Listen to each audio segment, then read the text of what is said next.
हर जन्म में आपका आशीर्वाद मिले, हर जन्म में शिव पूजन करूं, हर जन्म में भगवान शंकर की भक्ति करूं, हर जन्म में शिव की साधना करूं, हर जन्म में भगवान शंकर की आराधना करूं, हर जन्म में मैं शिव की साधना में लगूं।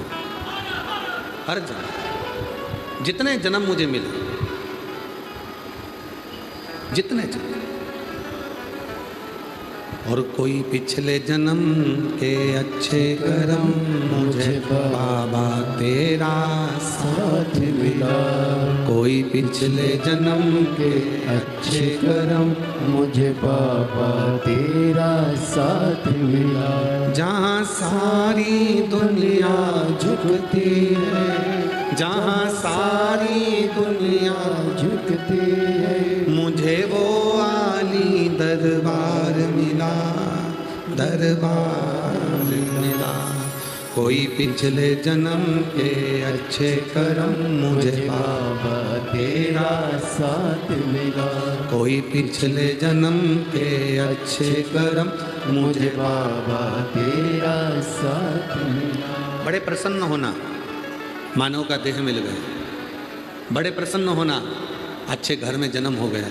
बड़े प्रसन्न होना, अच्छा परिवार मिल गया। बड़े प्रसन्न होना, छत्रपति वीर शिवाजी की भूमि पर जन्म हो गया। बड़े प्रसन्न होना कि हमें भारत की भूमि मिल गई। बड़े प्रसन्न होना कि हमें हमारा भारत राष्ट्र मिल गया। और बड़े प्रसन्न होना कि जन्म मिलने के बाद कोई अच्छा गुरु जिंदगी में मिल गया, जिसने आपको और हमको शिव से जोड़ दिया और शंकर की भक्ति कराई। प्रसन्न। अच्छा बनना और अच्छा होना, दोनों में बहुत अंतर है। दोनों में अंतर है। अच्छा बनने में भी अंतर है और अच्छा होने में भी अंतर है।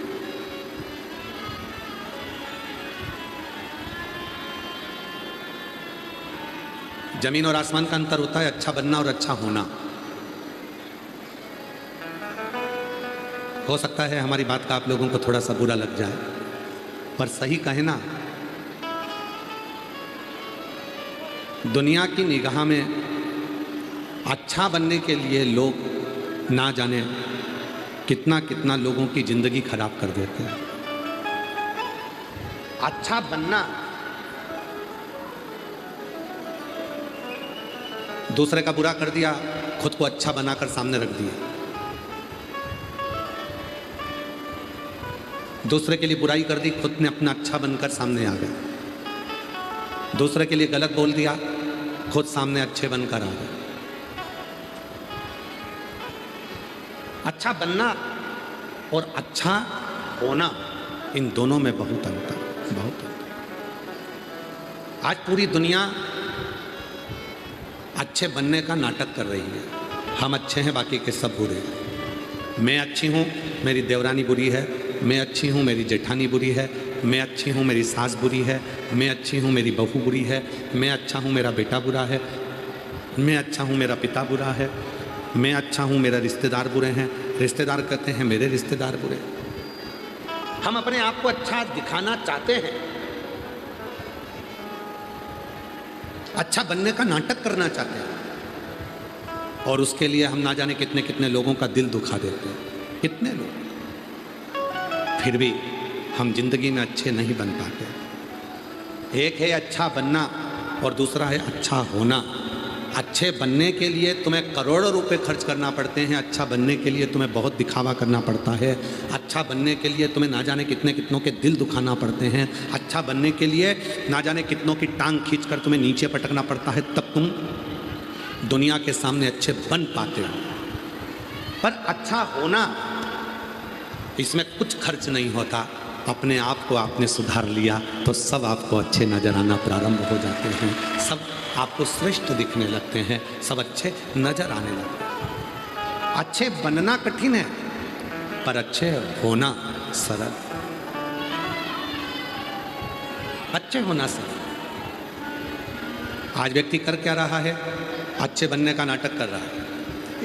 एक की बुराई करता है उसको नीचे गिराता है, दूसरे की बुराई करता है उसको नीचे गिराता है, तीसरे की बुराई करता है उसको नीचे गिराता है, चौथे की बुराई करता है उसको नीचे गिराता है। सबकी बुराई कर कर खुद सामने ऐसा प्रस्तुत होता है कि मैं सबसे अच्छा, मेरे बराबर कोई नहीं हो सकता, जो मैं कर रहा हूं मेरे बराबर कोई नहीं कर सकता। कितनों को नीचे गिराया, कितनों को नीचे पटक दिया, कितनों के लिए गलत बोल दिया, कितनों के लिए तुमने अपशब्द कहा, केवल अच्छे बनने के लिए कि मैं अच्छा हूं, ये दिखाना है।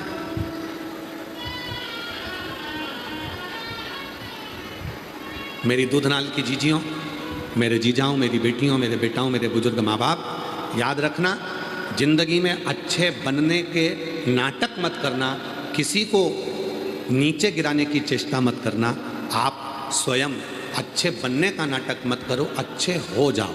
और जब तुम अच्छा होना प्रारंभ कर दोगे तो दुनिया सब अच्छी नजर आने लगेगी, तुमको कोई तुमको बुरा नजर नहीं आएगा। लोग गाली देंगे, आपको अच्छा लगेगा क्योंकि आप अच्छे हो।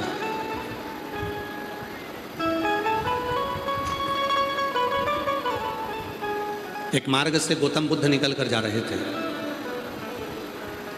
किसी ने उनको अपशब्द कह दिया।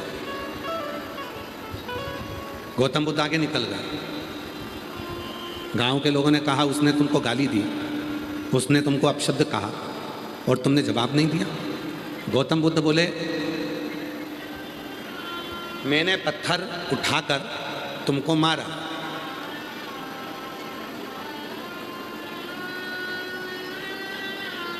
तुम निकल गए, पत्थर लगा ही नहीं। जब पत्थर मार रहा था तुम सामने खड़े रहते, पत्थर को कैच कर लेते, या वो पत्थर तुम्हारे सिर में लग जाता, शरीर में लग जाता तो चोट लगती ना। पर पत्थर मार रहा हूं और तुम निकल कर चले जा रहे हो, तुम्हें ना पत्थर तुमने कैच करा, ना पत्थर को तुमने पकड़ा, ना तुम्हारे शरीर में लगा, क्योंकि तुम तो निकल कर चले गए। उसी तरह गौतम बुद्ध बाबा का चरित्र कहता है कि अगर कोई गाली दे रहा है, अपशब्द कह रहा है, ताना दे रहा है, आड़ा टेढ़ा बोल रहा है, लांछन लगा रहा है, आप पर उंगली उठा रहा है, आपके लिए गलत गलत बातें बोल रहा है, अगर आप उसको ले ही नहीं रहे हो, आप तो अपना कर्म करते करते आगे बढ़ते चले जा रहे हो, तो वो गाली आपको लगेगी नहीं। वो अपशब्द आपका कुछ नहीं बिगाड़ सकता। कोई दुनिया का व्यक्ति कितनी भी आप पर इल्ज़ाम लगा दे, कोई दुनिया का व्यक्ति चाहे कितने भी आप पर उंगली उठा दे, चाहे दुनिया का व्यक्ति आपको कुछ भी कह दे, आप अगर उसको ले ही नहीं रहे हो, आप उसको देख ही नहीं रहे हो, आप तो अपना कर्म करने में लगे हो। अपना कर्म करो।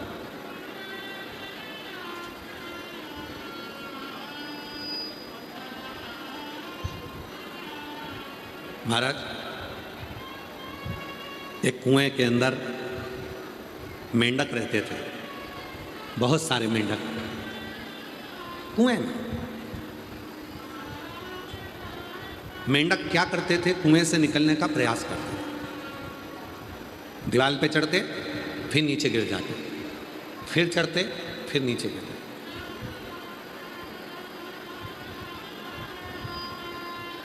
मेंढक दीवार पर बार बार चढ़ते हैं, बार बार नीचे गिरते हैं। सभी मेंढकों ने विचार कर लिया कि अब अपन ऊपर नहीं चढ़ेंगे, जब बार बार गिरना ही है तो ऊपर क्या चढ़ना। उसी मेंढक में एक मेंढक ऐसा था जो धीरे धीरे धीरे धीरे धीरे धीरे धीरे धीरे दीवार पर पूरा चढ़ गया। नीचे वाले चिल्लाते रहे, गिर जाएगा, उतर जा, गिर जाएगा, उतर जा। मेंढक नीचे नहीं उतरा। क्यों नहीं उतरा? और मेंढक आखिरी में बिल्कुल ऊपर पहुंच गया। कारण केवल इतना सा था, वो मेंढक जो ऊपर चढ़ रहा था वो बहरा था, सुन नहीं सकता था, इसलिए किसी की नहीं सुन रहा था। वो तो बस चलते जा रहा था, चलते जा रहा था, चलते जा रहा था, और वो मेंढक आखिरी में मंजिल तक पहुंच गया। शिव पुराण कहती है, बहुत मिलेंगे आपको, दुनिया पूरी भरी पड़ी है।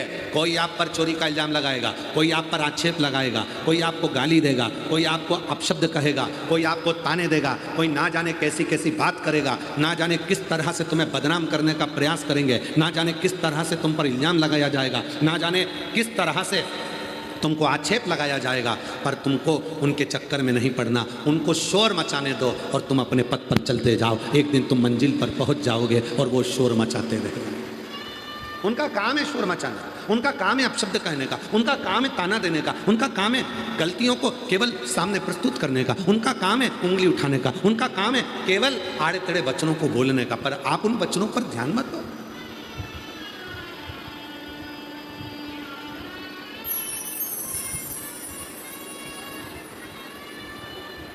घर में कितने कमरे हैं आपके? उत्तर दीजिए जल्दी। हमको उत्तर मत दो, अपने मन में सोच के रखो। आप सबके घर में कितने कमरे हैं? 2 तो होंगे, 1 तो होगा, 3 होंगे, किसी के 2 होंगे, किसी के 4 होंगे, किसी के ऊपर होगा, किसी का नीचे होगा। कमरे बहुत सारे हैं, किसी के 1, किसी के 2, किसी के 3। और प्रत्येक जब कमरे बहुत सारे होते हैं तो घर में एक बड़ा, घर के अंदर एक बड़ा कमरा जैसा बनाया जाता है, जिसमें सोफ़ा सेट रखा रहता है, टीवी लगी होती है, टेबल रखी होती है, मेहमान आते हैं उसी में बैठते हैं। उसको क्या कहते हैं? हॉल। क्या कहते हैं? हॉल। अरे जम के तो बोलो जरा, क्या बोलते हैं? हॉल। प्रत्येक घर में एक हाल होता है, पर घर में रहने वाले को हर एक व्यक्ति का हाल मालूम ही नहीं रहता है। घर में हाल जरूर है, पर घर में जितने लोग रह रहे हैं उनका क्या हाल है ये किसी को नहीं मालूम। फिर वो हाल होने का फायदा क्या, उसका लाभ?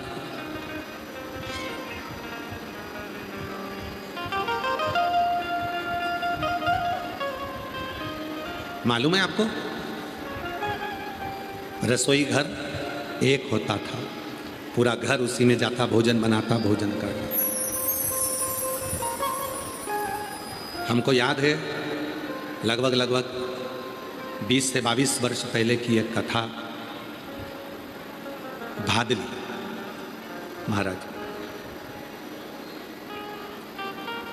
भुसावल, शायद भुसावल के वहीं से जाना होता हो, भादली महाराष्ट्र का एक गांव है। बात 20-22 साल पहले की बात है।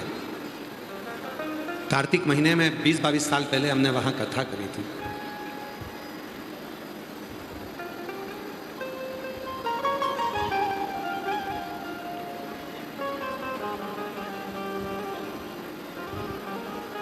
कथा के बाद में अनाउंसमेंट हुआ कि आज भंडारा है।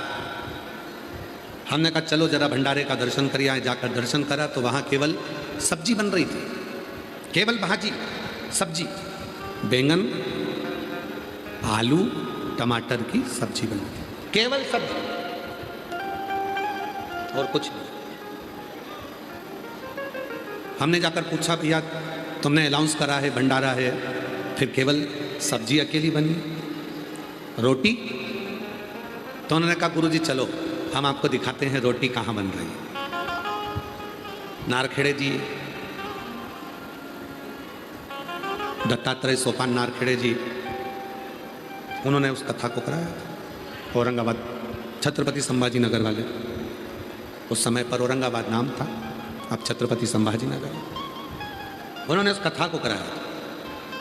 तो दत्तात्रेय सोपान नारखेड़े जी हमको लेकर गए, उनकी धर्मपत्नी भी साथ में चली और हमको दिखाया कि भादली के जितने गांव में घर थे, हर घर के बाहर ईंट रखकर, मिट्टी का चूल्हा बनाकर 3-3, 2-2 माताएं जो उस घर में रहती हैं और जो मेहमान आए थे वो सब मिलकर आटा उसन कर रोटी बना रहे थे। रोटी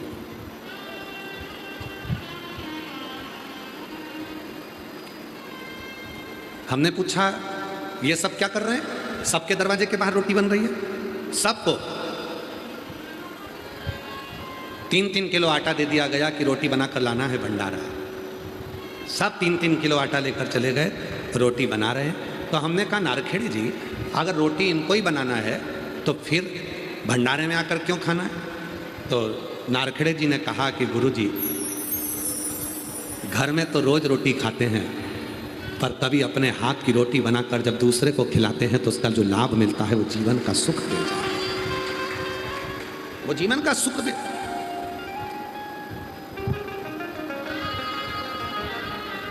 वो जीवन का आनंद देता है।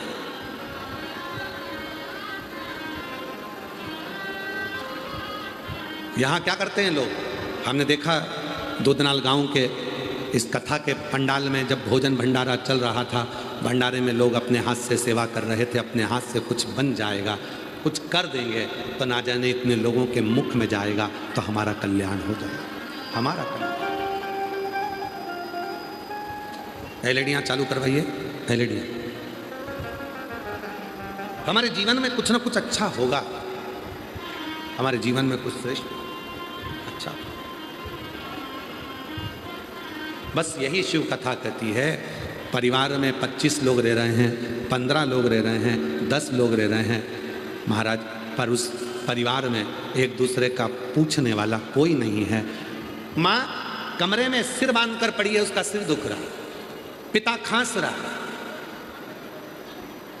बड़ी बहू अपना कमर लेकर पड़ी हुई है पलंग पर, छोटी बहू के हाथ में दर्द हो रहा है, वो अपने कमरे में पड़ी है, बड़ा बेटा अपने कमरे में है, छोटी बहू अपने कमरे में, मंजला अपने कमरे में, माता पिता अपने कमरे में, सब एक दूसरे, सब तकलीफ में है। सब ने अपने अपने परिचितों को बोलकर कोई बाम मंगवाया, कोई दवाई मंगवाया, सब खा रहे हैं, पर कोई किसी से पूछने को तैयार नहीं है। महाराज शिव पुराण की कथा कहती है, आप किसी को दवा नहीं दे सकते, मत दो। आप किसी को कुछ नहीं दे सकते, मत दो, पर अपने घर में रहने वालों से 1 मिनट जाकर बैठकर थोड़ी सी बात कर कर कहो, मम्मा तकलीफ है, बेटा तकलीफ है, बहू कुछ हो गया क्या बेटा। बड़ी भले कितना भी झगड़ा है, कितनी भी लड़ाई है, पर जाकर बैठकर थोड़ी सी तो बात करो।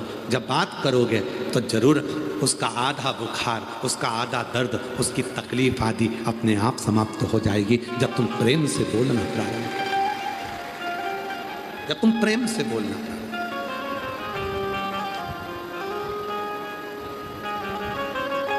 कोई प्रेम से बोलने वाला नहीं। मत बनो अच्छे, अच्छे बनने का नाटक मत करो, अच्छे हो जाओ। नाटक नहीं करना मैं अच्छा बनने का, अच्छे बनने का नाटक करेंगे तो दूसरे को नीचे गिराना पड़ेगा। मैं अच्छा हूं, बाकी सब बेकार है।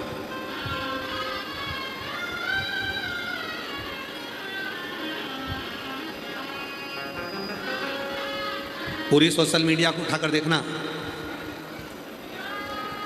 किसी कथाकार की, किसी महाराज की जितनी बुराई नहीं होती होगी, उससे 4 गुना ज़्यादा बुराई सियोर वाले बाबा की होती है। पूरी सोशल मीडिया उठाकर देखिए, पूरा यूट्यूब सोशल मीडिया उठाकर देखना, जो मिलेगा बस उंगली उठाने वाला मिलेगा। सियोर वाला बाबा ऐसा, उन्होंने ऐसा करा, उन्होंने वैसा करा।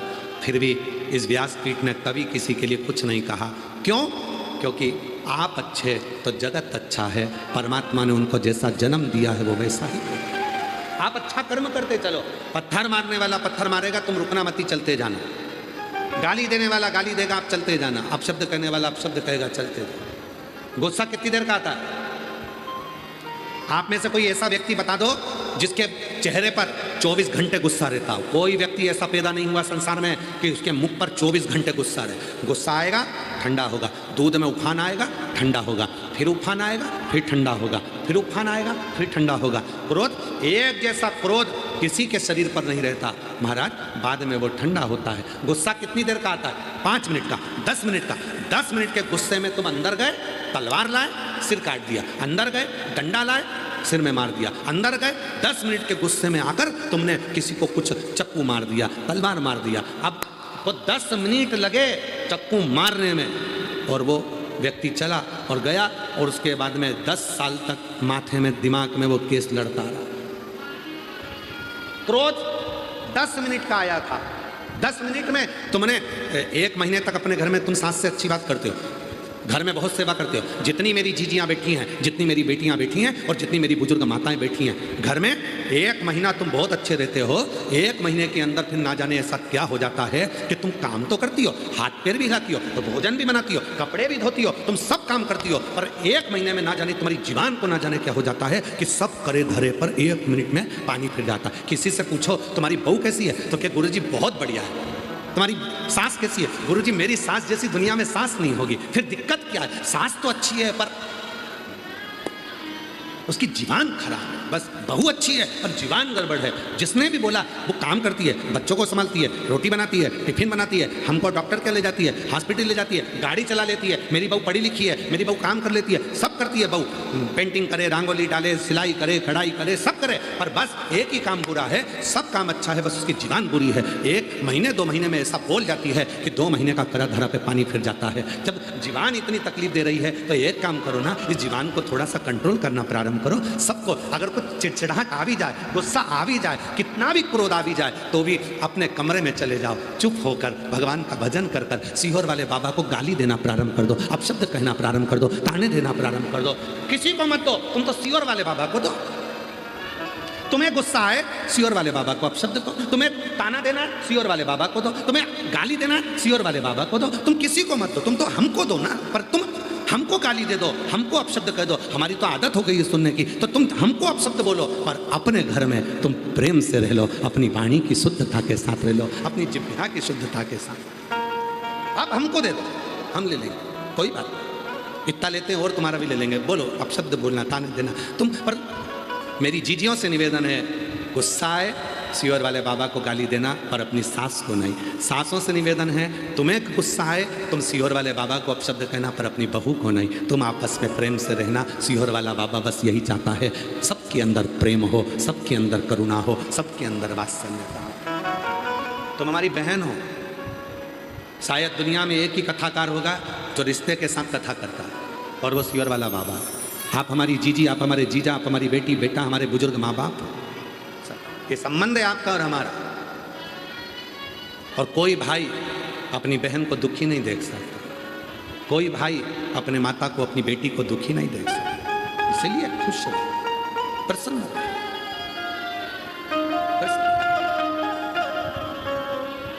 जितनी प्रसन्नता आपके जीवन में, उठाओ सारा कचरा फेंकिए।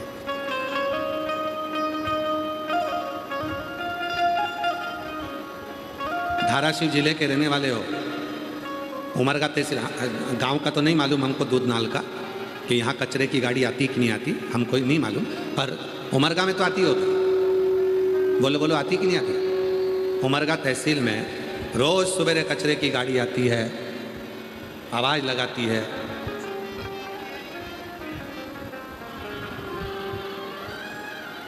खूब आवाज़ लगाती है कि कचरा डाल दो, खूब आवाज़ लगाती है। रोज कचरे की गाड़ी को देखकर खुश हुआ करो। हमारे दरवाजे पर रोज कचरे की गाड़ी आती है, रोज आवाज़ लगाती है कि कचरा डाल दो। वो एक ही बात कहती है कि अपने भीतर का जो कचरा है वो सवेरे सवेरे मेरी गाड़ी में डाल दो। दिन भर अच्छे से रहना, बदबू मत मारना, अच्छे से अपने घर को रखना, सुखी रखना। रोज कचरे की गाड़ी आती है, रोज आवाज़ लगाती है, रोज कहती है, रोज। प्रेम दीजिए, स्नेह दीजिए। हम हमारे बाबा से रोज कहते हैं, बाबा उन बेटियों की कभी परीक्षा मत लेना। हम हमारे बाबा से रोज कहते हैं, बाबा उन बेटियों की कभी परीक्षा मत लेना जिनके गले लगने वाला कोई नहीं है। बाबा जो तुम पर भरोसा करते हैं, तेरे आश्रित होकर जीते हैं, बाबा उनकी ज़्यादा परीक्षा मत लेना। जो तेरे मंदिर में आकर एक लोटा जल चढ़ाता है, उसके अंदर मन में कुछ तो दुख होगा, तभी तो तेरे दरवाजे पर आया है। उसकी परीक्षा ज़्यादा मत लेना,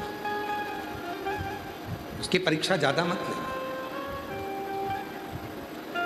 जब वो जल चढ़ाने आए, हम जानते हैं किसी किसी की फाइल बड़ी मोटी होती है, काम नहीं सलटता, पर जब वो जल चढ़ाने आए तो उसके दुख को मिटाना होता है, उसके दुख।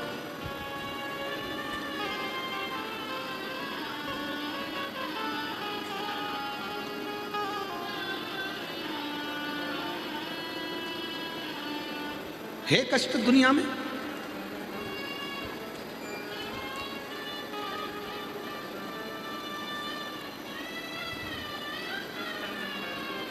एक पिता ने अपने बेटे से कहा कि तू नीट की तैयारी कर, डॉक्टर बनेगा। क्लियर हो जाएगा तेरा एग्जाम, पढ़ाई कर। बेटा पढ़ाई कर रहा है और उसका नीट क्लियर नहीं होता।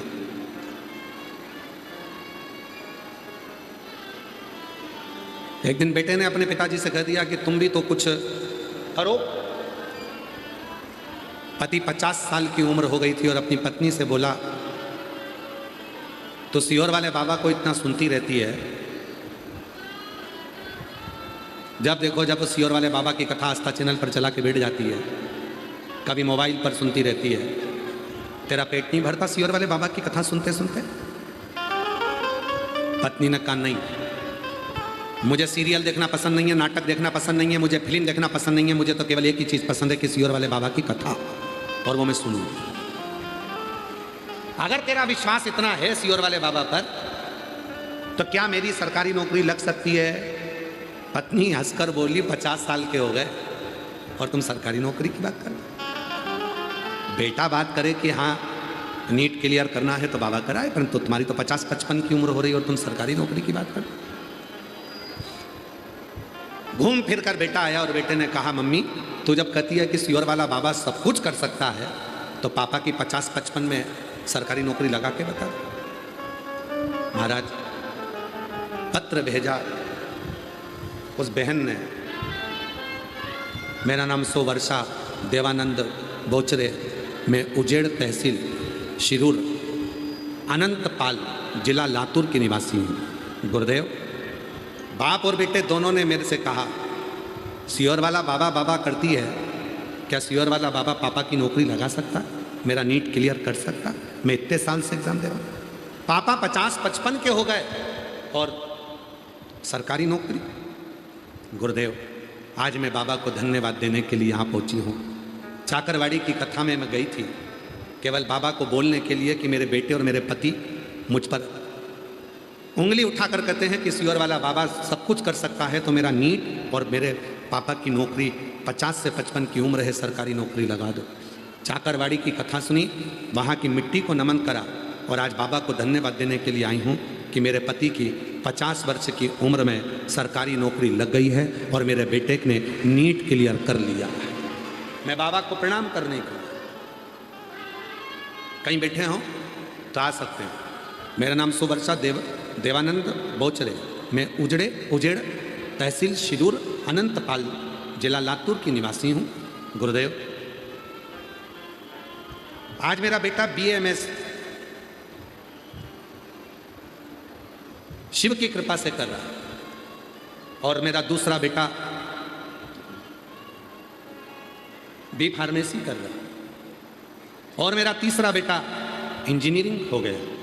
और आज मेरे पति की भी आप पत्र में देखेंगे, मैं कुछ भी कर नहीं सकती, लेकिन बाबा की ऐसी कृपा हुई कि 50 वर्ष में पति की सरकारी नौकरी लग गई। ये शिव की कृपा नहीं तो क्या, करुणा नहीं तो क्या,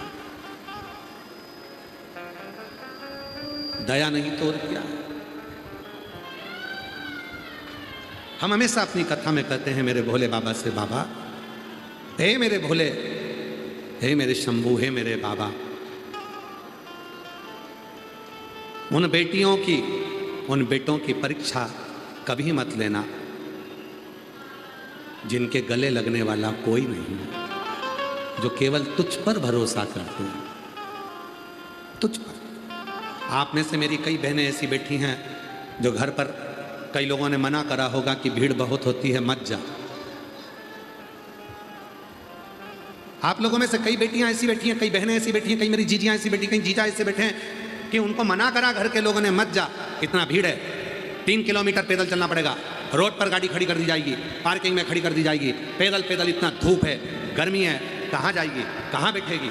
फिर भी उसको मालूम है कि मेरा बाबुल है मेरा शिव, मेरा पिता है मेरा शंकर। और यदि मेरा बाबुल, मेरा शंकर, मेरा शिव, मेरा पिता, मेरा शंकर, मेरा बाबुल, मेरा पिता, मेरा शिव, मेरा शिव, उसके सिवा कोई नहीं, तो वो मुझे संभाल लेगा। देव परीक्षा मेरे शिव मना नहीं, खूब खूब परीक्षा। पर हे मेरे भोलेनाथ, उसकी परीक्षा मत लेना जो तुम पर बहुत भरोसा करता है। उसकी हिम्मत ना टूट जाए, उसकी हिम्मत ना टूटे।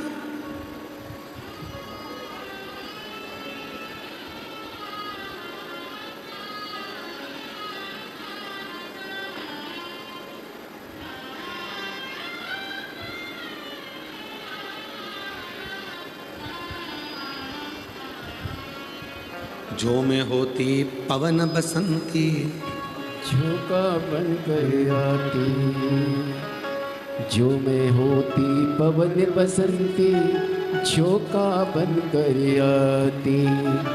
बन न सकी मैं हवा का झोंका, बन न सकी मैं हवा का झोंका। ये मेरी मजबूरी सीहोर वाले से मिलना बड़ा जरूरी, ओ सीहोर वाले से मिलना बड़ा जरूरी, मिलना बड़ा जरूरी। कई चीजियों के मन का भाव है, एक बार जाकर तो बैठूं, कथा तो सुनूं। मैंने सुना है उसके दरबार से कोई खाली नहीं गया, देता है वो। एक लोटा जल चढ़ाने पर सारी दुखों को हल लेता है वो।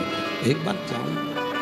मिलना बड़ा जरूरी, हाँ मिलना बड़ा जरूरी, मिलना बड़ा जरूरी, हो मिलना बड़ा जरूरी। ओ सीहोर वाले से मिलना बड़ा जरूरी, ओ काशी वाले से मिलना बड़ा जरूरी, ओ सीहोर वाले से मिलना बड़ा जरूरी, ओ काशी वाले से मिलना बड़ा जरूरी, ओ मिलना बड़ा जरूरी, हाँ मिलना बड़ा जरूरी, मिलना बड़ा जरूरी, हो मिलना बड़ा जरूरी, ओ मिलना बड़ा जरूरी, हाँ मिलना बड़ा जरूरी, हो मिलना बड़ा जरूरी, हो मिलना बड़ा जरूरी। ओ सीहोर वाले से मिलना बड़ा जरूरी, ओ काशी वाले से मिलना बड़ा जरूरी, ओ उज्जैन वाले से मिलना बड़ा जरूरी, ओ उज्जैन वाले से मिलना बड़ा जरूरी। जो में होती पवन बसंती, झोंका बन कर आती, जो में होती पवन बसंती, झोंका बन कर आती। बन न सकी मैं हवा का झोंका, बन न सकी मैं हवा का झोंका, बन न सकी मैं हवा का झोंका, बन न सकी मैं हवा का झोंका। ये मेरी मजबूरी, ओ सीहोर वाले से मिलना बड़ा जरूरी, ओ सीहोर वाले से मिलना बड़ा जरूरी, ओ काशी वाले से मिलना बड़ा जरूरी, सीहोर वाले से मिलना बड़ा जरूरी, ओ मिलना बड़ा जरूरी, हाँ मिलना बड़ा जरूरी, मिलना बड़ा जरूरी, मिलना बड़ा जरूरी, काशी वाले से मिलना बड़ा जरूरी, ओ सीहोर वाले से मिलना बड़ा जरूरी।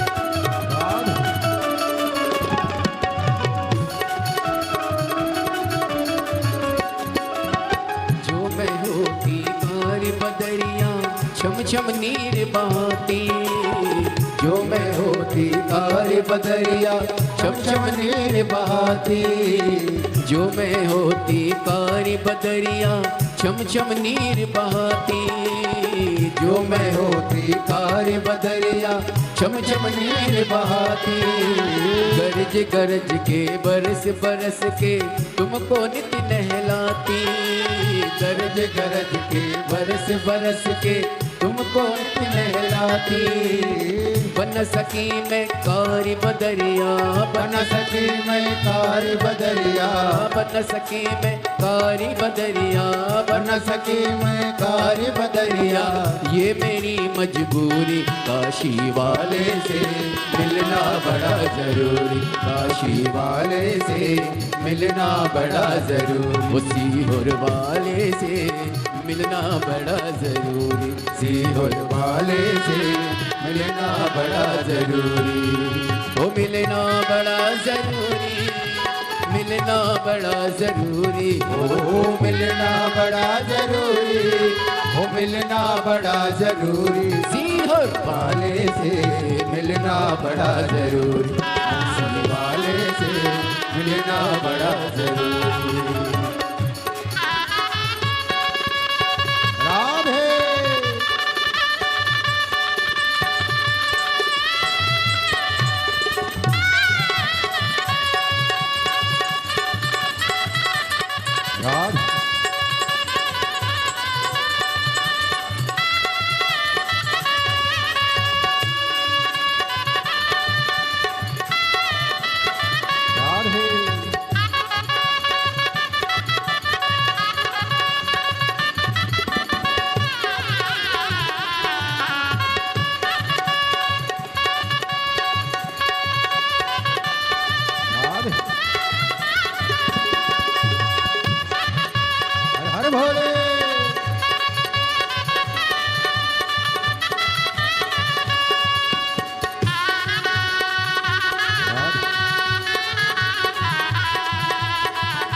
जो मैं तेरा पता जानती खत लिखती निज बाती, जो मैं तेरा पता जानती खत लिखती निज बाती, जो मैं तेरा पता जानती खत लिखती निज बाती, जो मैं तेरा पता जानती खत लिखती निज पाती। सब रसिकन को संग में लेकर तुमसे मिलने आती, सब रसिकन को संग में लेकर तुमसे मिलने आती। पता तेरा मेरे पास नहीं है, पता तेरा मेरे पास नहीं है, पता तेरा मेरे पास नहीं है, पता तेरा मेरे पास नहीं है। ये मेरी मजबूरी काशी वाले से मिलना बड़ा जरूरी, काशी वाले से मिलना बड़ा जरूरी, उसी होर वाले से मिलना बड़ा जरूरी, उसी होर वाले से मिलना बड़ा जरूरी। ओ मिलना बड़ा जरूरी, हाँ मिलना बड़ा जरूरी, ओ मिलना बड़ा जरूरी, हाँ मिलना बड़ा जरूरी, ओ मिलना बड़ा जरूरी, हाँ मिलना बड़ा जरूरी, ओ मिलना बड़ा जरूरी, ओ मिलना बड़ा जरूरी, उसी हर वाले से मिलना बड़ा जरूरी, काशी वाले से मिलना बड़ा जरूरी, काशी वाले से मिलना बड़ा जरूरी, ओ उज्जैन वाले से मिलना बड़ा जरूरी, उसी हर वाले से मिलना बड़ा जरूरी, ओ काशी वाले से मिलना बड़ा जरूरी। हार महादेव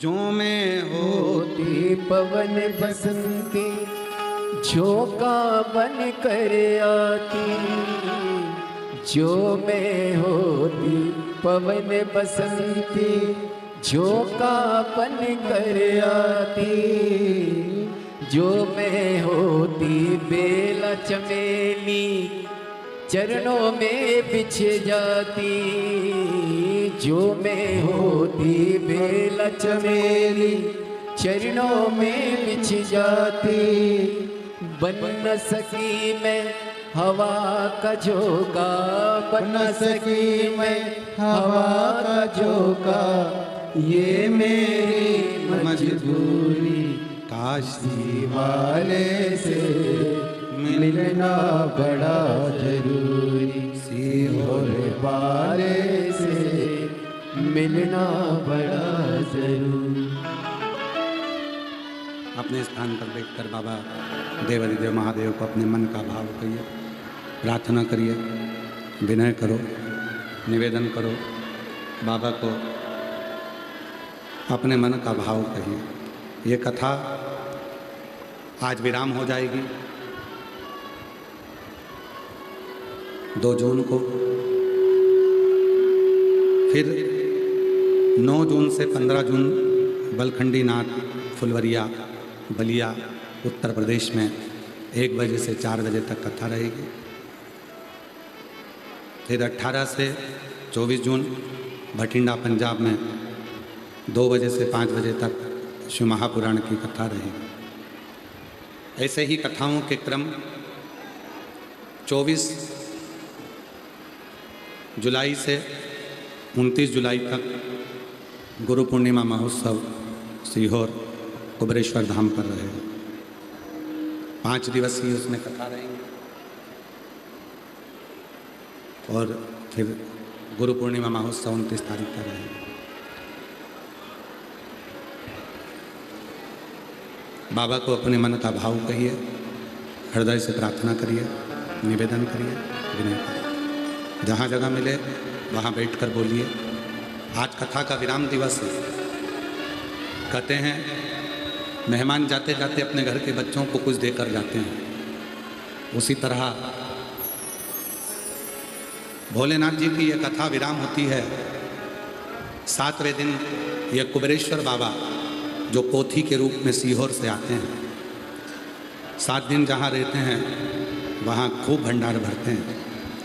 और जब जाते हैं तो ये कुबरेश्वर बाबा की ये पोथी यहाँ से जाते जाते आप लोगों को भी कुछ ना कुछ देते हुए जरूर जाते हैं। इसलिए दुनिया के लोग 6ठे दिन की कथा को शिवरात्रि कहते हैं और 7वें दिन बाबा से अपने मन की बात कहते हैं। हृदय से बाबा को अपने मन का भाव कहते हैं। प्रार्थना करिए, विनय करिए, निवेदन करिए, साथ में बोलिए और बाबा को अपने मन का भाव कहिए।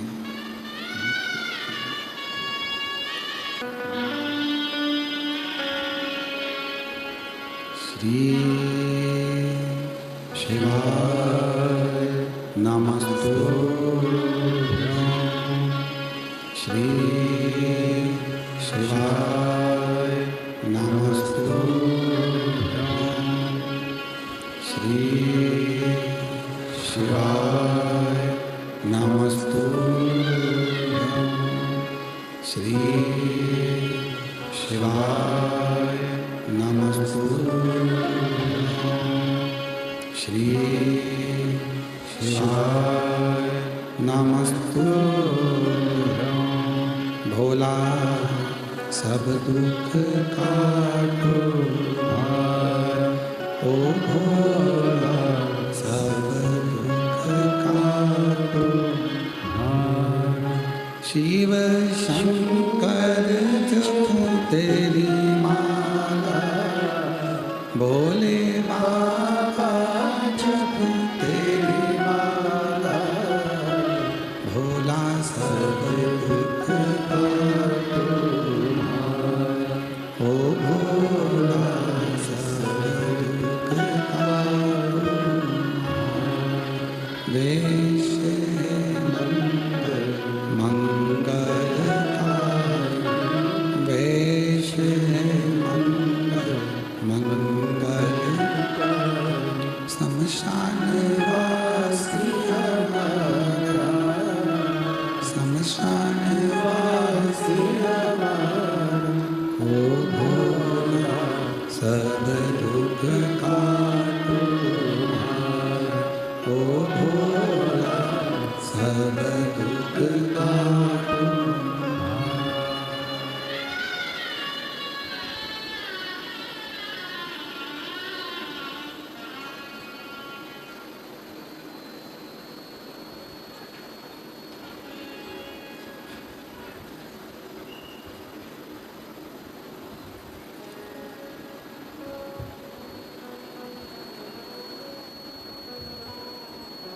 बाबा देवादिदेव महादेव भगवान शिव गोवर्धन त्रिकालदर्शी कैलाशी विनाशी भगवान शंकर की पवित्र कथा कर रहे हैं।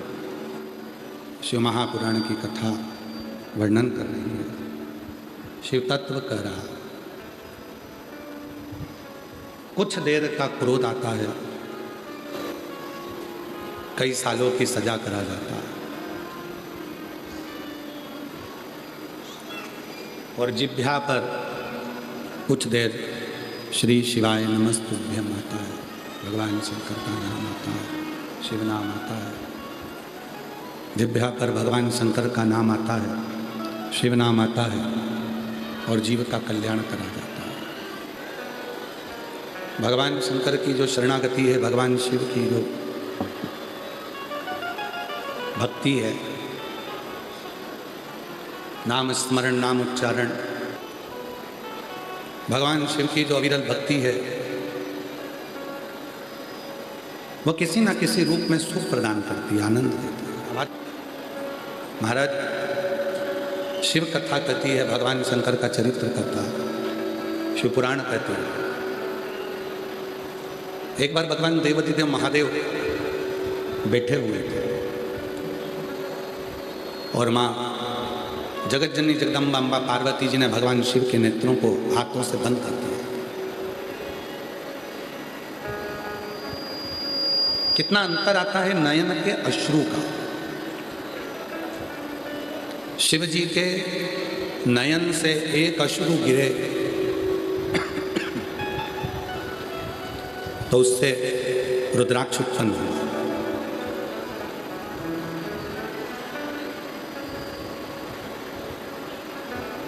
और शिवजी के एक नयन अश्रु से अंधकासुर पैदा हुआ। दोनों में बहुत अंतर है। वो अंधकासुर वो भी शंकर भगवान के नयन अश्रु से उत्पन्न हुआ है और वो रुद्राक्ष भी शिव के नयन अश्रु से प्रकट हुआ है। दोनों ही श्रेष्ठ।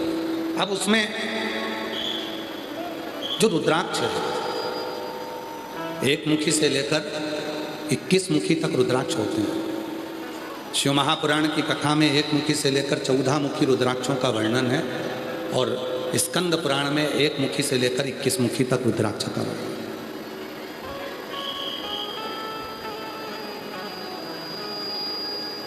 ये दोनों तरह के रुद्राक्षों का स्मरण शिव पुराण में एक मुखी से लेकर 14 मुखी है और स्कंद पुराण में एक मुखी से लेकर 21 मुखी रुद्राक्षों का वर्णन। कैसा होता है रुद्राक्ष का पेड़, रुद्राक्ष का पौधा, रुद्राक्ष का वृक्ष? जैसे रुद्राक्ष का जो फल होता है ना, जैसे बेर होता है, बेर खाते हो आप लोग? बोर खाते हो? जैसे बेर होता है, ऐसे ही कच्चा जो बेर होता है, उस कच्चे बेर की तरह ही गोल रुद्राक्ष का फल होता है। जब वो अंदर पूरा पक जाता है तब फिर उसको तोड़कर पानी में उसको गलाकर उसको धोया जाता है। तो जैसे बेर के ऊपर बेर होता है खाने का, फिर अंदर गुठली होती है, उसी तरह ऊपर का जो खोल होता है उसको पानी से खूब धोते हैं, तब वो ऊपर की खोल निकल जाती है और अंदर अंदर का फल जो रह जाता है वही रुद्राक्ष कहलाता है। वही रुद्राक्ष।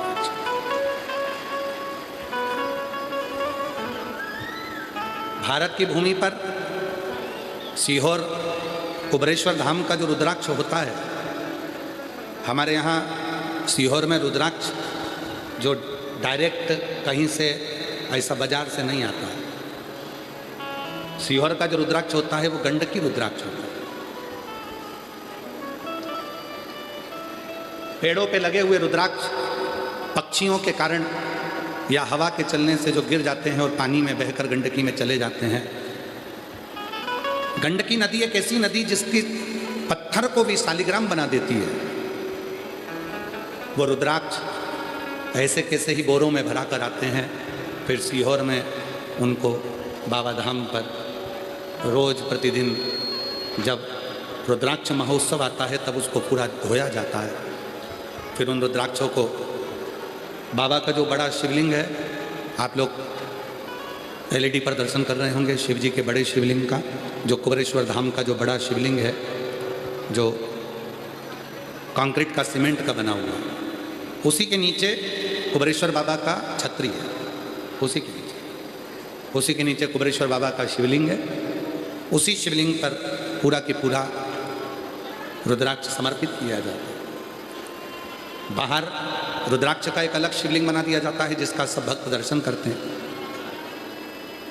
और भीतर बाबा का आप देखें एलईडी में आपको जो दिख रहा है, जैसे ये गेट दिखता है नीचे से अंदर जाने का, उसी तरह भीतर एक छतरी है, उस छतरी में एक शिवलिंग है, उसी शिवलिंग पर संपूर्ण रुद्राक्ष समर्पित है।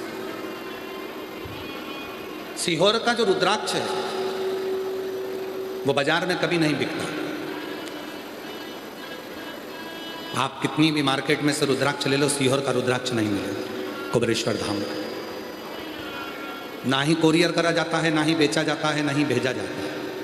आप आओ, कंकर शंकर की पूजन करो, और पूजन कर कर अपना हाथ आगे कर कर रुद्राक्ष लो, और उस रुद्राक्ष को लेकर जाओ, तांबे के कलश में गलाकर शिव को चढ़ाकर अपने जीवन को सार्थक बोल।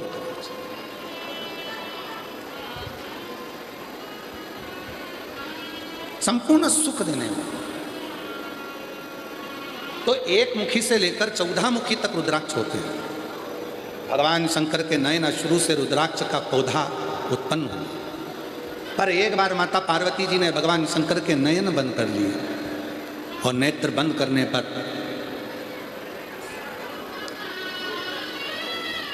आप लोगों ने खूब सुंदर लिखा है, अभी ना जाओ छोड़कर, ये दिल अभी भरा नहीं। हम कथा विराम से पहले आप लोगों से मिलेंगे जरूर। आ जाओ, लिया पत्र लिया, आ जाओ, आ जाओ, ले ले आओ, रोते नहीं, आ जाओ, रोइए नहीं, आओ। हाँ लिया लिया, रोइए नहीं, अच्छे खुश होकर आओ। बाबा फिर बुलाएगा, फिर आएंगे कथा करने के लिए। शिव की उदारता फिर।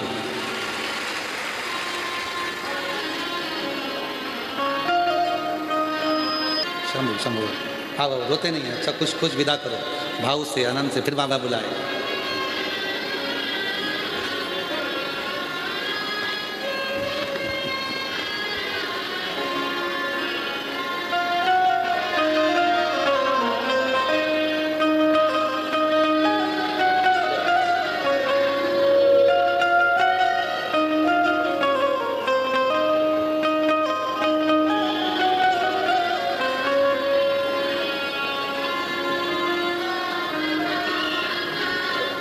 रोते नहीं, अच्छा कुछ कुछ प्रसन्न हो, बाबा फिर बुलाएगा। रोते नहीं, अच्छा खुश होकर। हम तो वो कहते हैं ना, बाबुल का ये घर रहना 2 दिन का ठिकाना है महाराज।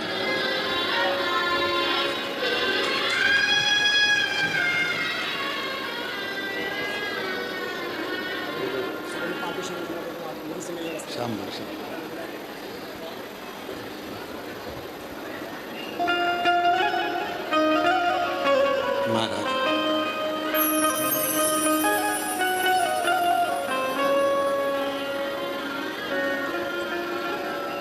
शिव कथा कहती है महाराज, भगवान शंकर का चरित्र कहता है, शिव तत्व कहता है, भगवान शिव की भक्ति कहती है। माँ जगज्जननी जगदम्बा ने शिव जी के नेत्रों को बंद किया, नयन से अश्रु गिर गए। वो जो अश्रु गिरा, उससे एक बालक ने जन्म ले लिया, जिसका नाम अंधकासुर हो गया। शिवजी ने देखा बालक जन्मा।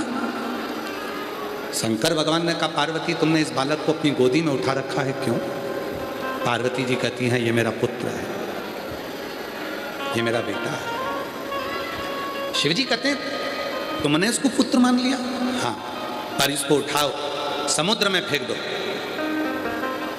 क्योंकि ये मेरे नेत्र बंद करने के बाद प्रगटा। इसको समुद्र में डालो, समुद्र में डालो। पार्वती जी रोने लगी कि ये मेरा पुत्र है, ये मेरा पुत्र है, मैं इसको जमीन समुद्र में कैसे डाल सकती हूँ। समझाया बाबा भोलेनाथ ने।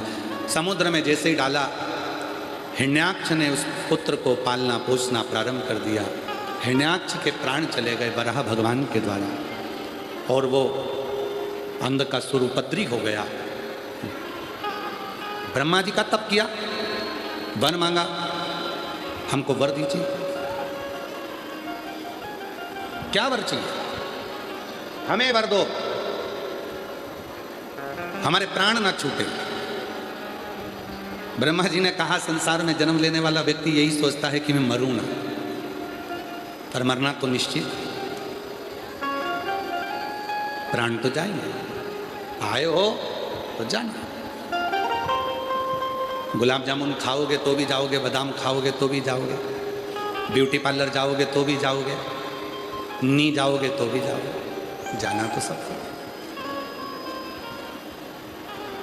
पर जाने से पहले, मृत्यु की सैया पर सोने से पहले शिव महापुराण की कथा कहती है, अपने जीवन में ऐसा कर्म कर कर जाना कि यह शरीर रहे चाहे ना रहे, पर तुम्हारे जाने के बाद लोग तुम्हारा स्मरण करते रहें कि वो था तो जीवन में कुछ अच्छा कर गए, कुछ अच्छा।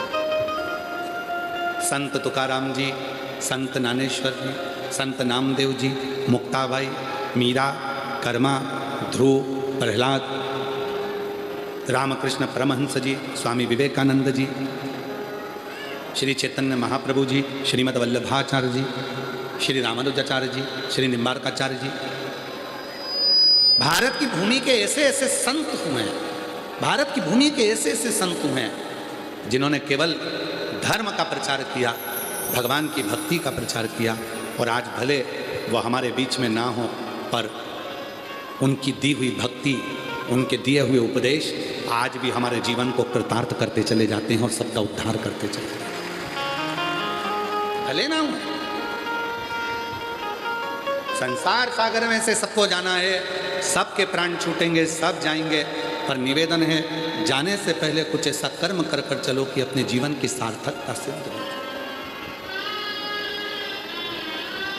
सार्थकता सिद्ध हो।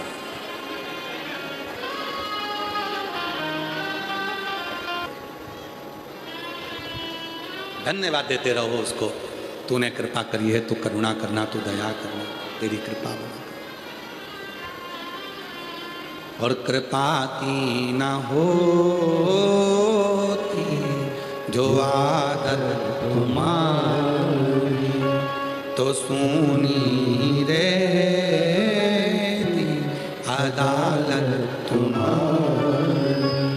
गरीबों के दिल जगा तुम न पाते, तो किस दिल में होती इबादत तुम्हारी, तो किस दिल में होती इबादत तुम्हारी। तेरी कृपा है जो तूने मुझे अच्छी जगह बिठाया, अच्छी जगह। अंधकासुर कर रहा है, ब्रह्मा जी का तप करा कि मैं मरूंगा नहीं, पर ब्रह्मा जी ने कहा मरना निश्चित है, 7 तालों में भी बंद हो जाओगे तो भी मौत तो आएगी, जहां लिखा होगा वहां तुमको जाना, जहां लिखा होगा वहां तुम्हें जाना। कल ही एक न्यूज़ पढ़ रहे थे, तो उस न्यूज़ में आशीष हमको बता रहे थे कि कहीं एक लड़की स्नान करने गई और वो गहरे पानी में चली गई, पानी का बहाव तेज था। उसको बचाने के लिए एक एक कर 5 लड़के कूद गए, 5 लोग कूद गए।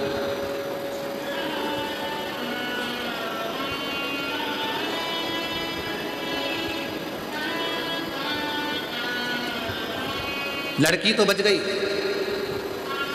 5 निपट गए।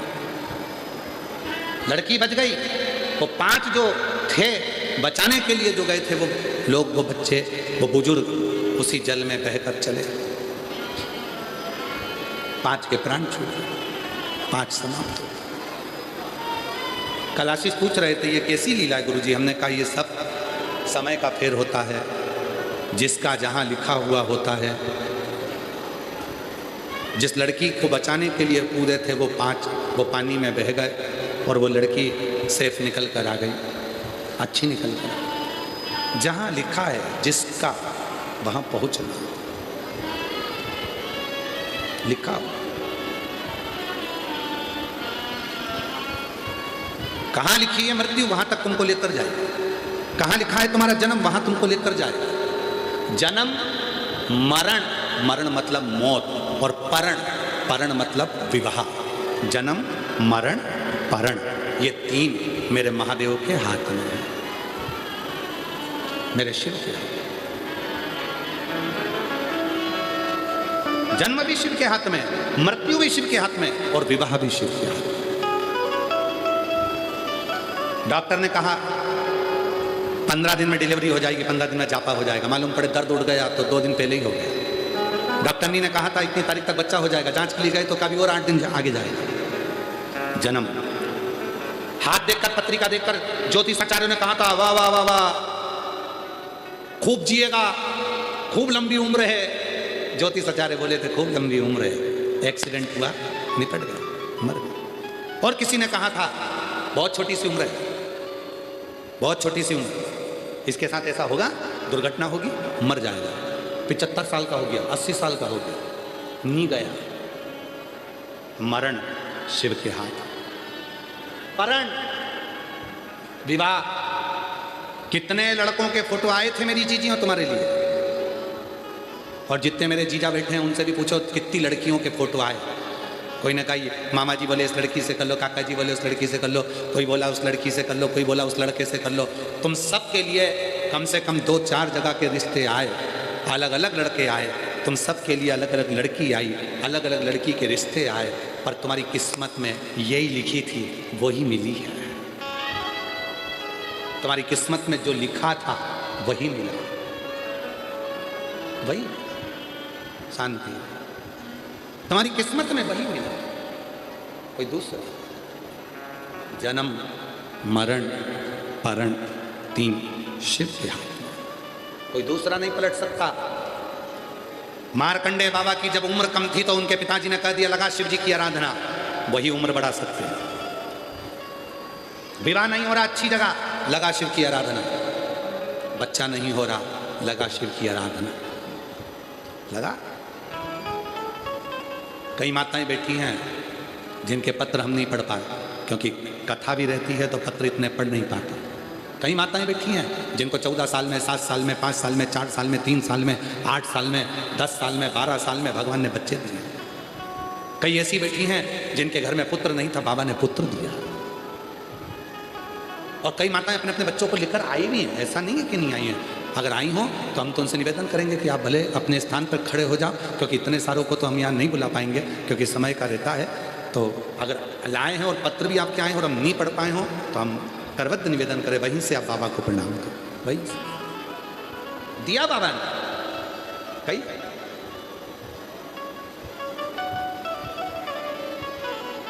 शिव कृपा, जन्म, मरण, परण शिव के हाथ। अंधकासुर मरना तो पड़ेगा, निश्चित है।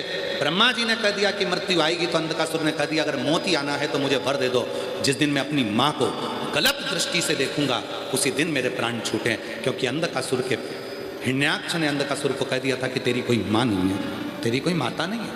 पर अंधकासुर को यह नहीं मालूम था कि मेरा जब शिवजी के नेत्र श्रु से जन्म हुआ तो माता पार्वती ने मुझे पुत्र मान लिया था, अपनी गोदी में ले लिया था। अंधकासुर को यह मालूम नहीं था।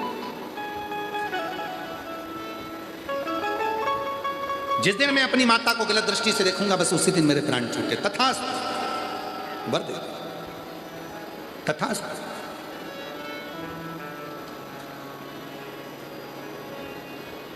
कभी कभी श्राप सुनकर भी लोग प्रसन्न हो जाते हैं। श्राप सुन, दशरथ जी का चरित्र याद आता है। दशरथ जी के घर में औलाद नहीं थी, संतान नहीं, बड़े दुखी थे, बहुत दुखी।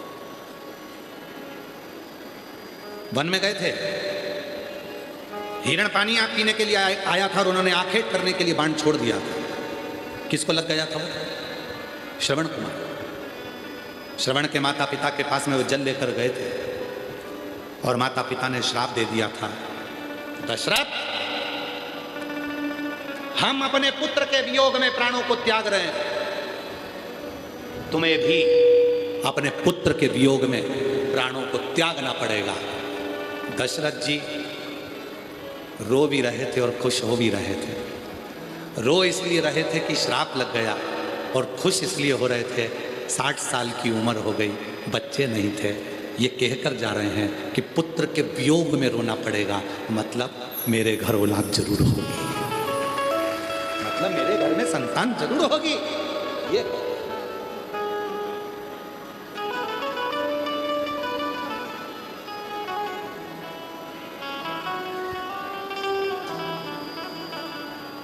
होता है। एक नौकर आया सेठ जी के पास, सेठ जी मुझे छुट्टी चाहिए। सेठ जी ने पूछा छुट्टी काहे के लिए? मेरी शादी है। ठीक है, कितने दिन की चाहिए? नौकर ने कहा पहले मुंह देखूंगा, उसके बाद बताऊंगा कि कितने दिन छुट्टी लूंगा। पहले पत्नी का मुंह तो देखो, मुख तो देखो, फिर बताऊंगा कितने दिन की छुट्टी चाहिए।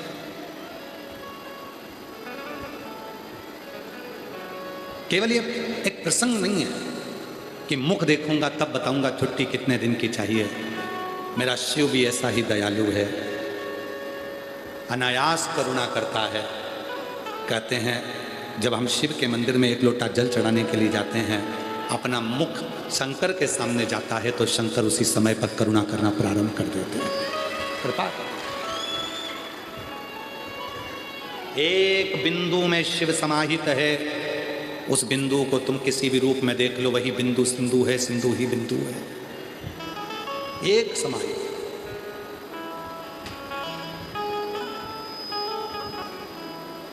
प्रजापति ब्रह्म कुमारी आश्रम की कई बहनें अगर आपके इधर भी आती होंगी तो वो आपको बताती होंगी एक चित्र में कि ये बिंदु है, बस इसी तेज बिंदु का ही सर्वस्व तेज संपूर्ण ब्रह्मांड में संपूर्ण विश्व है। एक बिंदु से ही संपूर्ण संसार।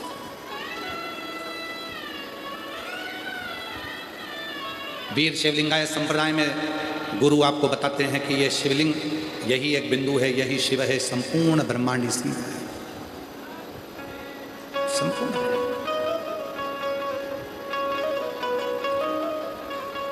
कहीं दूसरी जगह है ही नहीं। अंधकासुर वर मांग लिया, तथास्तु कह दिया, घर आया, अपने दूतों से कहा कि मुझे विवाह करना है, कोई अच्छी लड़की देखो। दूतों ने कहा जो अच्छी थी पार्वती जी, वो तो शिव जी ले गए। शंकर तो शिव जी के पास क्या है, मेरे पास तो राशि ठाट है, पार्वती को मैं अपना बनाऊंगा, पार्वती को मैं अपना बनाऊंगा। अंधकासुर के मन में भाव आ गया, अंधकासुर भागा पार्वती जी को देखने के लिए।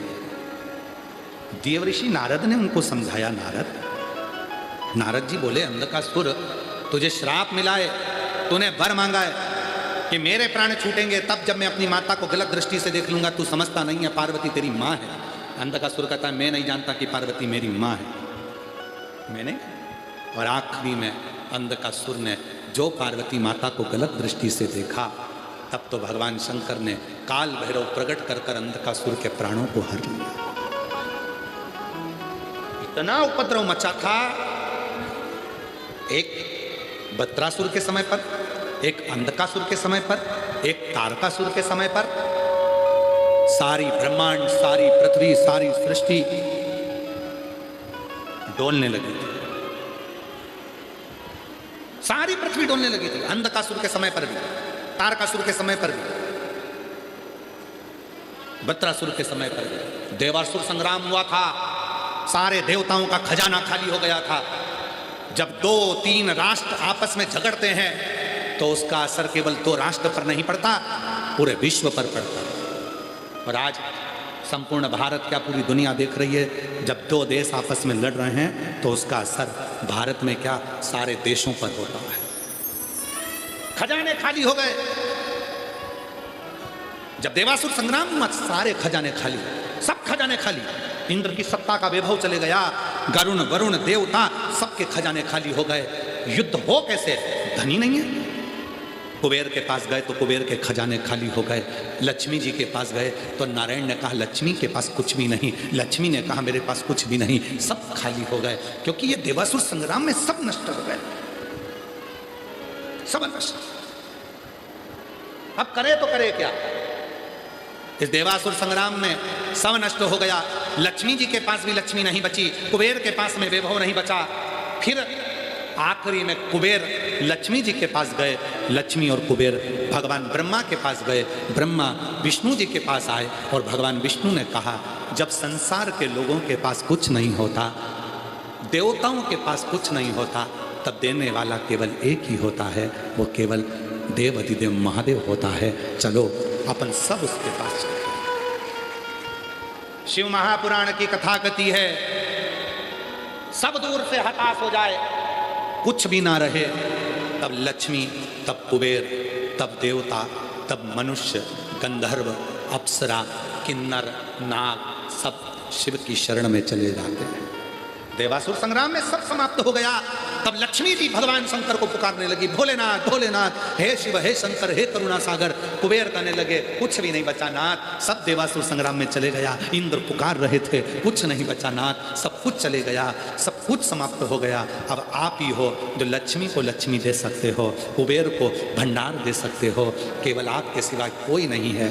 तब भगवान शंकर सिर पर गंगा, मस्तक पर चंदा, सुंदर आभूषणों से सुसज्जित होकर भगवान शंकर सामने प्रकट हो गए।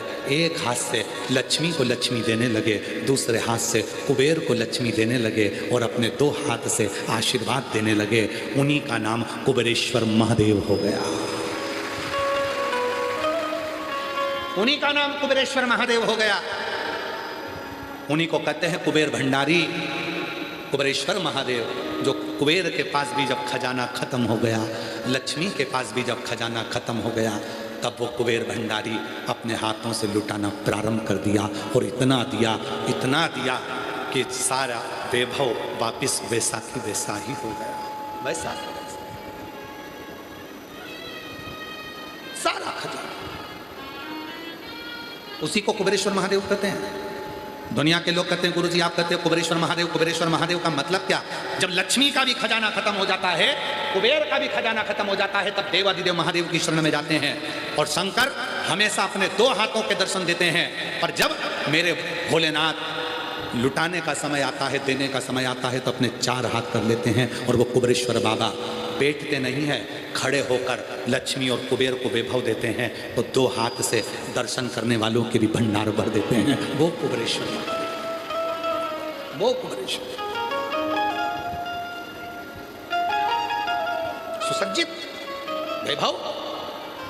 कई लोग कहते हैं सीहोर आते हैं कुबेरेश्वर धाम में, वहां का रुद्राक्ष लेते हैं, कंकर शंकर पूजन करते हैं, जो मांगो वो मिल जाता है। क्यों मिल जाता है? उसका नाम कुबेरेश्वर है, खाली नहीं छोड़।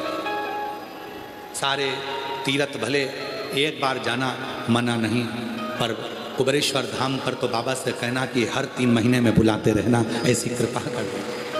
हर महीने बुला, तो देते रहना, मैं आते रहूंगा। आप लोगों से निवेदन है कुबेरेश्वर धाम जब भी आओ तो एक शब्द जरूर बोल कर जाना, तू देते रहना मैं आते रहूंगा। तू देते रहना, तू देगा मैं आऊंगा। जब कुछ होगा ही नहीं तो फिर कैसे आऊंगा? तू देना मैं आऊंगा।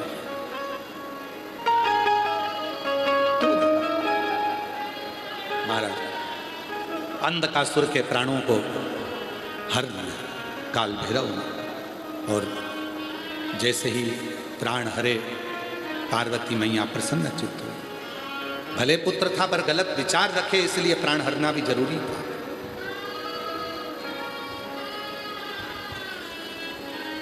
महाराज वो देता है, इसलिए कुबेरेश्वर धाम पर जो लोग आते हैं, शिव पुराण की कथा में जो आते हैं, अपनी झोली पसार कर उससे विनय करते हैं। झोली मुझे तेरा ही सहारा है मेरे बाबा। हमारे श्री राजेंद्र आनंदराव पाटिल जी की धर्मपत्नी कस्तूरी राजेंद्र पाटिल जी ने परसों के दिन कहा था, गुरुजी पूरे 7 दिन में एक ही भजन मिला है और एक ही बार स्तुति करने का मौका मिला। आखिरी दिन की कथा में 2 भजन गाकर कम से कम हम 2 बार तो भगवान से अपने दिल की बात कह दें, इसलिए आपको छोटे रूप में इस भजन को लेते हैं। कब से खड़े हैं, हम नहीं बोलेंगे, सबको बोलना है शिव जी के सामने। कब से खड़े हैं क्यों ना सुने तू मेरी पुकार। कब से खड़े हैं झोली पसार, क्यों न सुने तू मेरी पुकार। वो कब से खड़े हैं झोली पसार, क्यों ना सुने तू मेरी पुकार। कब से खड़े हैं झोली पसार, क्यों न सुने तू मेरी पुकार। मुझे तेरा ही सहारा है मेरे भोले बाबा। मुझे तेरा ही सहारा है मेरे भोले बाबा। मैंने तुम्हें ही पुकारा है मेरे भोले बाबा। मैंने तुम्हें पुकारा है मेरे भोले बाबा। देख लो लगी है आज मंदिर में ये भीड़ भारी। देख लो लगी है आज मंदिर में ये भीड़ भारी। दर्शनों की खातिर आए हैं लाखों दरियों नारी। दर्शनों की खातिर आए हैं लाखों दरियों नारी।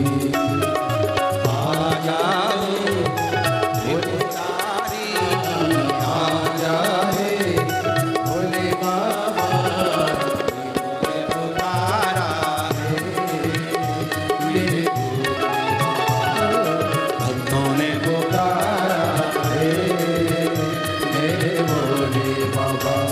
वो कब से खड़े हैं झोली पसार, क्यों न सुने तू मेरी पुकार। कब से खड़े हैं झोली पसार, क्यों न सुने तू मेरी पुकार। मुझे तेरा ही सहारा है मेरे भोले बाबा। मुझे तेरा ही सहारा है मेरे भोले बाबा। शंभो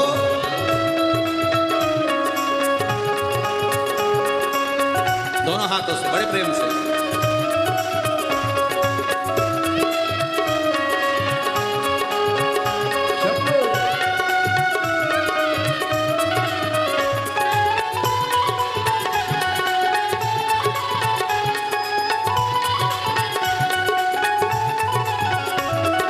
जिंदगी से हारे गम जमाने का हम लेके आए।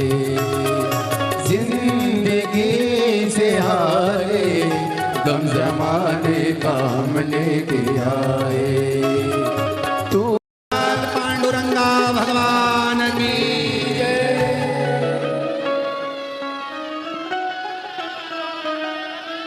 विठ्ठल विठ्ठल विठ्ठल। हरि ओम विठ्ठला। होंडा नागनाथ महाराष्ट्र में, पल्ली बैजनाथ महाराष्ट्र में, त्र्यंबकनाथ महाराष्ट्र में, भीमाशंकर महाराष्ट्र में, कृष्णेश्वर महाराष्ट्र में। ना जाने तुम लोगों ने कौन सा पुण्य करा था, तुम भी महाराष्ट्र में।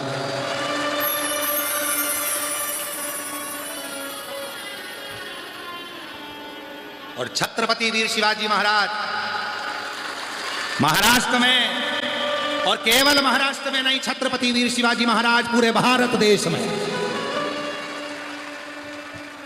पूरे भारत में।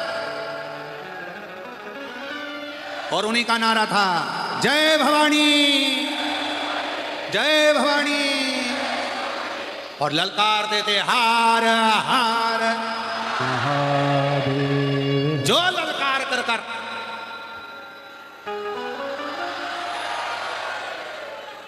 तुलजा भवानी ने जो तलवार दी थी वीर शिवाजी महाराज को, वो भवानी की तलवार लेकर, भवानी को साथ लेकर, जीजाबाई का आशीर्वाद लेकर जब दुश्मनों पर टूट पड़ते थे तो दुश्मन भी भाग जाते, सामने नहीं आते, भाग जाते। अरे बहुत बड़े बड़े वीर इस महाराष्ट्र की भूमि ने दिया है, बहुत बड़े बड़े वीर।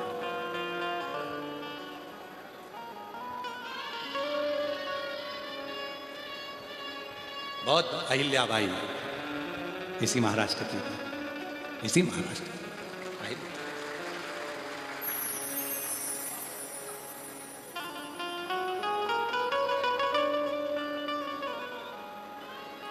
और समय बदलते बदलते फिर एक शेर और महाराष्ट्र की भूमि पर जन्मा, बाला साहब ठाकरे।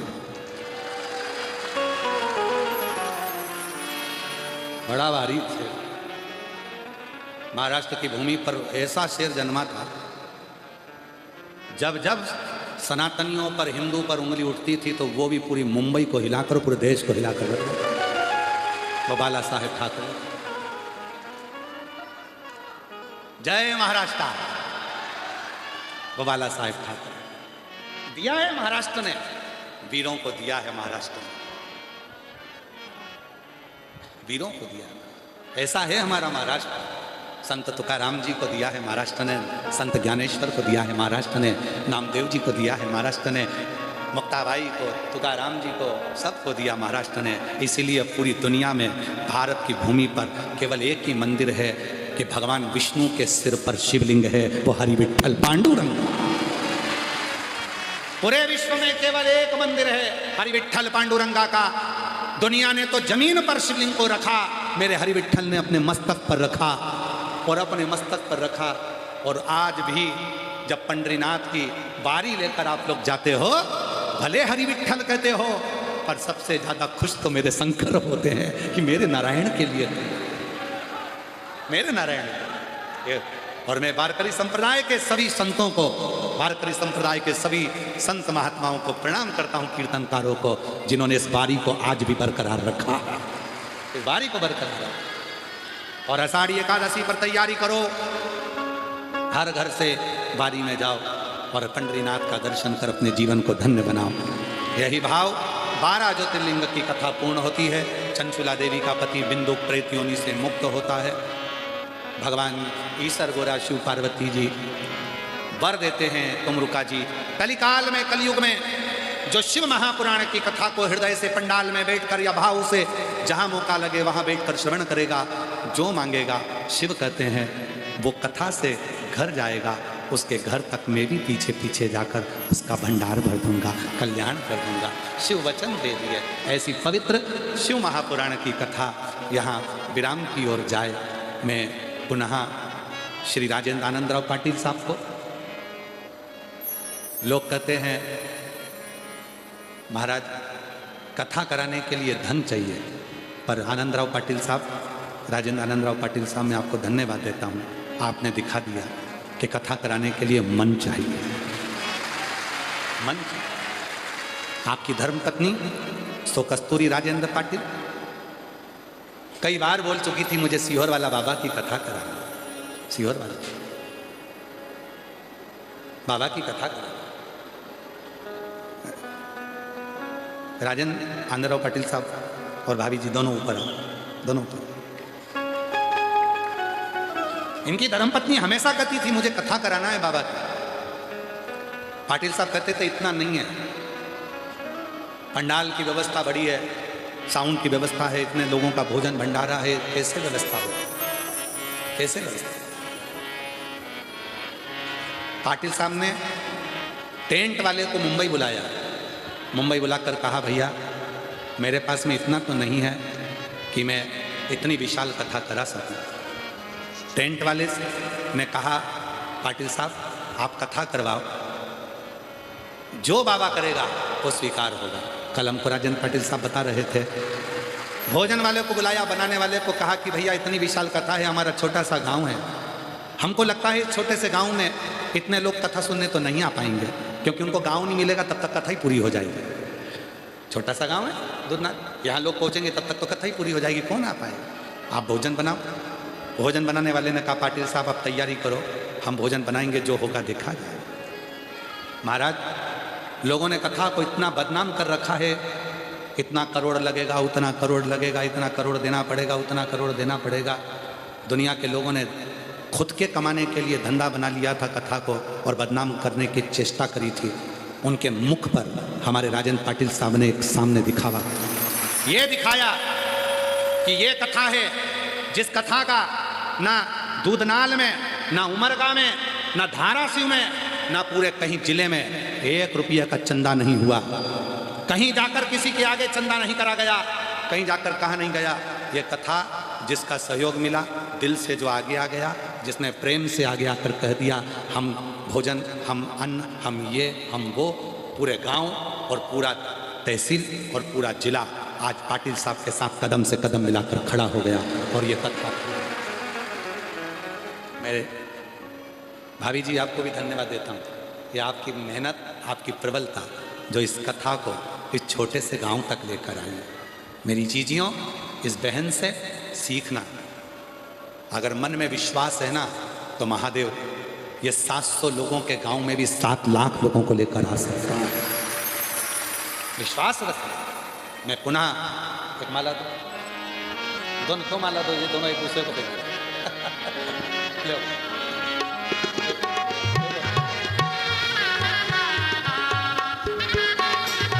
हमारी तरफ से माला दिया, दोनों एक दूसरे को पिनाए। भाभी पहले आप पिनाए, बधाई दो एक बार जोरदार ताली बजा के।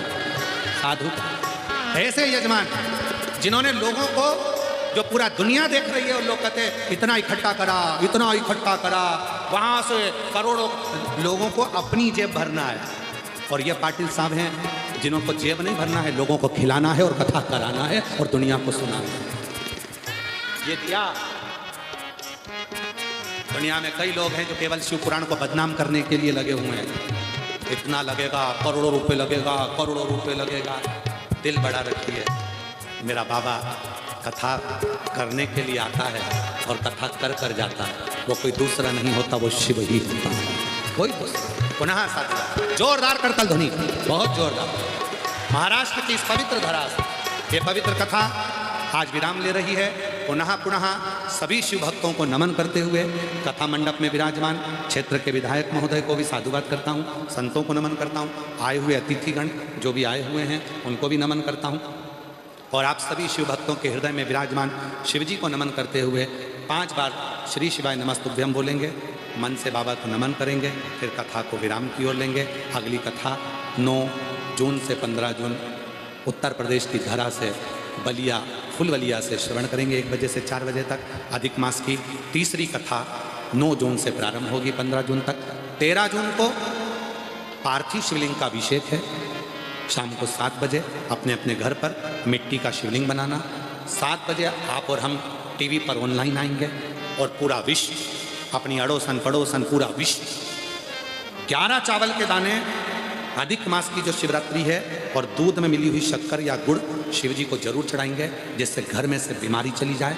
और जो बच्चे जो करना चाहते हैं उन बच्चों को उनकी मंजिल मिले, वैभव मिले, हमारे घर में कभी संपदा की कमी ना आए। इसलिए 13 जून को अभिषेक होगा शाम 7 बजे। शिवरात्रि के दिन बड़े प्रेम से करेंगे और आनंद पाएंगे। बाबा के भाव से प्रार्थना। श्री शिवाय नमस्तु, श्री शिवाय नमस्तु, श्री शिवाय नमस्तु, श्री शिवाय नमस्तु, श्री शिवाय नमस्तु।